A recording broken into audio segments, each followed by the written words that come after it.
জেলে পাইকার আর আড়তদারদের হাক ডাকে মুখরিত উপকূলের মাছঘাট এবং নদীর এমন দৃশ্য পাল্টে যাবে শুক্রবার দিবাগত রাত 12:01 বাজতেই। ইলিশের অভয়াশ্রম রক্ষায় 2 মাসের জন্য বন্ধ হচ্ছে মাছ ধরা, তাই আড়ত, ধোয়া মোছা, জাল বোনা সহ ঘাটে ভিড়তে শুরু করছে নৌকা, ট্রলার। মাছ ধরা বন্ধ থাকায় কর্মজীবী জেলেরা হয়ে পড়বেন বেকার।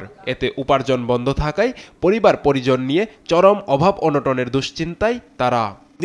আমরা বেকার বসে থাকতে হইব, দেনা করে খাইতে হইব, কিস্তি আলার গাইল শুনতে হইব।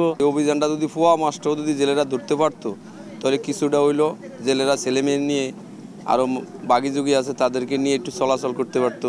নিষেধাজ্ঞার সময়ে এনজিওর কিস্তি বন্ধ রাখার পাশাপাশি নিবন্ধিত জেলেদের দ্রুত পুনর্বাসনের দাবি জেলেদের। পরিস্থিতি আমাদের পুরো ভয়াবহ, কিস্তি মিস্তি নিয়ে সংসার নিয়ে পুরো টেনশন আছে আমরা। আমাদের দাবি সরকার যে আমাকে চাউলটা দেয় আর কিস্তিটা যে বন্ধ রায়। এই যে সরকারি বাজার যে চাউলটা দেয় মৎস্য বিভাগের থেকে, বুঝছেন, এই চাউলটা অধিকাংশ আমরা জেলেরা পাই না। দ্রুতই জেলেদের মধ্যে চাল বিতরণ শুরু হবে বলে জানিয়েছেন মৎস্য কর্মকর্তা। সেই সঙ্গে অভিযান সফল করতেও প্রস্তুত তারা।